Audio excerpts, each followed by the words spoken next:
Welcome back to Gayatri with Naksha logs. ತುಂಬ ದಿನಗಳ ನಂತರ ನಾನು ನಿಮ್ಮ ಜೊತೆ ನನ್ನ ಡೇ ಲಾಗ್ನ ಶೇರ್ ಮಾಡೋಣ ಇನ್ಮೇಲೆ ಅಂತ ಅಂದ್ಕೊಂಡು ನಿಮ್ಮ ಮುಂದೆ ಬರ್ತಾ ಇದ್ದೀನಿ.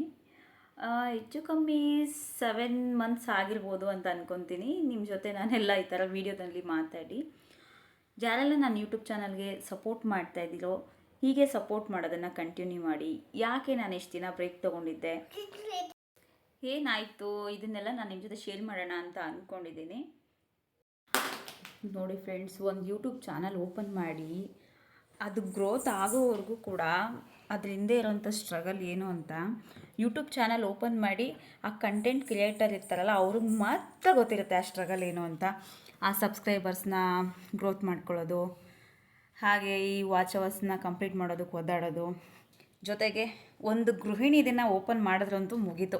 ಮಕ್ಕಳು, ಮನೆ ಕೆಲಸ, ಅದರ ಜೊತೆಗೆ ಈ ವಿಡಿಯೋ ಶೂಟು ಎಲ್ಲನೂ ಕೂಡ ಎಕ್ಸ್ಟ್ರಾ ಅನಿಸುತ್ತೆ. ತುಂಬಾ ಸ್ಟ್ರಗಲ್ ಆಗಿರುತ್ತೆ. ಕೆಲವರು ಅರ್ಥ ಮಾಡಿಕೊಂಡು ಇಂಥವ್ರಿಗೆ ಸಪೋರ್ಟ್ ಮಾಡಬೇಕು ಅಂತ ತುಂಬಾ ಎಫರ್ಟ್ ಆಗ್ತಿರ್ತಾರೆ. ಅಂಥ ಜನನೂ ಇದ್ದಾರೆ. ಇನ್ನೂ ಕೆಲವರು ಇದ್ದಾರೆ ಇಗ್ನೋರ್ ಮಾಡ್ತಾರೆ. ಇವ್ರು ಯಾರೋ ಬೆಳೆಯೋದಕ್ಕೆ ನಾವ್ಯಾಕೆ ಸಪೋರ್ಟ್ ಮಾಡಬೇಕು, ಈ ಥರ ಥಾಟ್ ಇಟ್ಕೊಂಡಿದ್ದಾರೆ.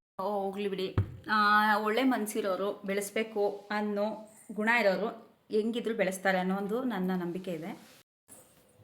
ನಾನು ಇಷ್ಟು ದಿನ ನನ್ನ ತವ್ರ ಮನೆಯಲ್ಲಿದ್ದೆ. ನೋಡಿ, ಬಟ್ಟೆ ಪ್ಯಾಕ್ ಮಾಡ್ಕೊಂಬಂದಿರೋದಿಲ್ಲ, ಹೀಗೆ ಇನ್ನೂ ಹಂಗೆ ಇದೆ. ಅದನ್ನೆಲ್ಲ ಕಬೋರ್ಡಿಗೆ ಜೋಡಿಸಿಟ್ಕೋಬೇಕು. ನೆನ್ನೆ ನೈಟು ನಾವು ಬಂದ್ವಿ. ಯಾಕೆ ನಾನು ಇಷ್ಟು ದಿನ ನನ್ನ ತಾಯಿ ಮನೇಲಿದ್ದೆ, ಏನಾಯಿತು ಸಡನ್ನಾಗಿ ಯೂಟ್ಯೂಬ್ನ ಸ್ಟಾಪ್ ಮಾಡಿದೆ, ಇದನ್ನೆಲ್ಲ ನಿಮ್ಮ ಹತ್ರ ಶೇರ್ ಮಾಡೋಣ ಅಂತ ಅಂದ್ಕೊಂಡೆ. ಯಾರು ಯಾವ ರೀತಿ ತೊಗೊತಾರೋ ಅದು ನನಗೆ ಗೊತ್ತಿಲ್ಲ, ಬಟ್ ನಾನು ಜರ್ನಿನ ಶೇರ್ ಮಾಡ್ತೀನಿ ಅಂತ ಹೇಳಿದ್ದೀನಿ. ಸೊ ಹಾಗಾಗಿ ಶೇರ್ ಮಾಡ್ತೀನಿ ಅಷ್ಟೇ. ಫ್ರೆಂಡ್ಸ್, ಏನು ಬೇಸರದ ಸಂಗತಿ ಅಂತಂದರೆ, ನಮಗಿಂತ ಹಿಂದೆ ಯೂಟ್ಯೂಬ್ ಚಾನಲ್ ಸ್ಟಾರ್ಟ್ ಮಾಡಿರೋರು, ನಾವು ನಮ್ಮ ಕಾನ್ಸೆಪ್ಟನ್ನ ನೋಡಿ ಅವರು ಯೂಟ್ಯೂಬ್ ಚಾನಲ್ ಸ್ಟಾರ್ಟ್ ಮಾಡಿರೋರು, ಇವರೆಲ್ಲ ಗ್ರೋತ್ ಆಗ್ತಾಯಿದ್ದಾರೆ. ನಾನು ಯಾಕೆ ಗ್ರೋತ್ ಆಗ್ತಾಯಿಲ್ಲ? ನನಗೆ ಯಾಕೆ ಸಬ್ಸ್ಕ್ರೈಬರ್ಸ್ ಆಗ್ತಾಯಿಲ್ಲ? ಆಗಿರೋ ಸಬ್ಸ್ಕ್ರೈಬರ್ಸ್ ಕೂಡ ಕಡಿಮೆ ಆಗ್ತಾಯಿದ್ದಾರೆ. ನಾನೇನು ತಪ್ಪು ಮಾಡ್ತಾಯಿದ್ದೀನಿ?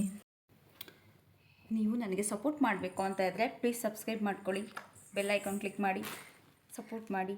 ನಿಮ್ಮ ಚಾನಲ್ ಇದ್ದರೆ ನನಗೆ ಕಮೆಂಟಲ್ಲಿ ತಿಳಿಸಿ, ನಾನು ಕೂಡ ಸಬ್ಸ್ಕ್ರೈಬ್ ಬ್ಯಾಕ್ ಮಾಡ್ತೀನಿ.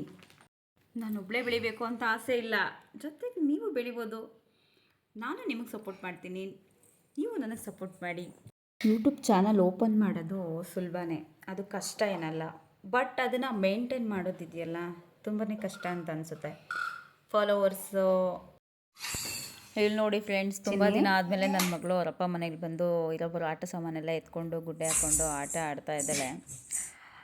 ಬೆಳಗ್ಗೆನೇ ಅವಳೇ ಸೋಪೆಲ್ಲ ಎತ್ಕೊಂಡು ಮಕ್ಕಕ್ಕೆ ತಲೆಗೆಲ್ಲ ಹಚ್ಕೊಂಬಿಟ್ಟಿದ್ಲು. ಹಾಗಾಗಿ ಬೇಗನೆ ಸ್ವಲ್ಪ ಸ್ನಾನ ಮಾಡಿಸ್ಬೇಕಾಯ್ತು. ಹಾಗೆ ಪುಳಿಯೋಗರೆ ಮಾಡೋಣ ಅಂತ ಮಾಡಿಟ್ಟೆ. ಅದು ನೋಡ್ರೆ ಲೈಟಾಗಿ ಸೀದೋಗಿತ್ತು, ಬಟ್ ಟೇಸ್ಟ್ ಏನೂ ಚೇಂಜ್ ಇರಲಿಲ್ಲ, ಅದೇ ಥರನೇ ಇತ್ತು. ಬೆಳಗ್ಗೆ ನಾನು ಅವಳು ತಿಂಡಿ ಮಾಡಿದ್ವಿ. ತಿಂಡಿ ಮಾಡಿದ್ಮೇಲೆ ಲೈಟಾಗಿ ಬಿಸಿಲು ತೊಗೊಳ್ಳೋಣ ಅಂತ ನಾವು ಬಿಸಿಲಿಗೆ ವೆಯ್ಟ್ ಮಾಡ್ತೀವಿ. ಹೊರಗಡೆ ಹೋಗಿ ಇಲ್ಲಿ ವಿಂಡೋಯಿಂದನೇ ನೋಡ್ತಾ ಇದ್ರೆ ಬಿಸಿಲೇ ಬರ್ತಾಯಿಲ್ಲ. ಸೂರ್ಯಪ್ಪ ಎಲ್ಲಿದ್ಯಪ್ಪ, ಸ್ವಲ್ಪ ಕಣ್ಣು ತೆಗೆದು ನೋಡಪ್ಪ ಅನ್ನೋ ಥರ ಆಗೋಗಿದೆ ನಮ್ಮ ಕತೆ.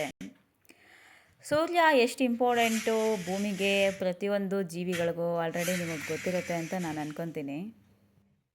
ಚಿಕ್ಕ ಮಕ್ಕಳಿಗೆ ಸೂರ್ಯನಲ್ಲಿ ಸಿಗುವಂಥ ವಿಟಮಿನ್ ಡಿ ತುಂಬಾ ವರ್ಕ್ ಆಗುತ್ತೆ. ಹಾಗಾಗಿ ಅದು ನ್ಯಾಚುರಲಾಗಿ ಸಿಗುವಂಥ ಆರೋಗ್ಯ ಪ್ರಾಡಕ್ಟ್ ಆಗಿದೆ. ಇದು ನನಗೆ ಗೊತ್ತಿದೆ, ನಿಮ್ಗೆ ಎಷ್ಟು ಜನಕ್ಕೆ ಗೊತ್ತಿದೆಯೋ ನನಗೆ ಗೊತ್ತಿಲ್ಲ. ಕಮೆಂಟ್ ಮಾಡಿ. ಹೀಗೆ ವೀಡಿಯೋಸ್ಗಳನ್ನ ಇನ್ಮೇಲೆ ಮುಂದುವರಿಸ್ತೀನಿ. ಪ್ಲೀಸ್ ಸಪೋರ್ಟ್ ಮಾಡಿ ಗೈಸ್, ಸಬ್ಸ್ಕ್ರೈಬ್ ಮಾಡಿಕೊಂಡು ಲೈಕ್ ಮಾಡಿ. ಬಾಯ್.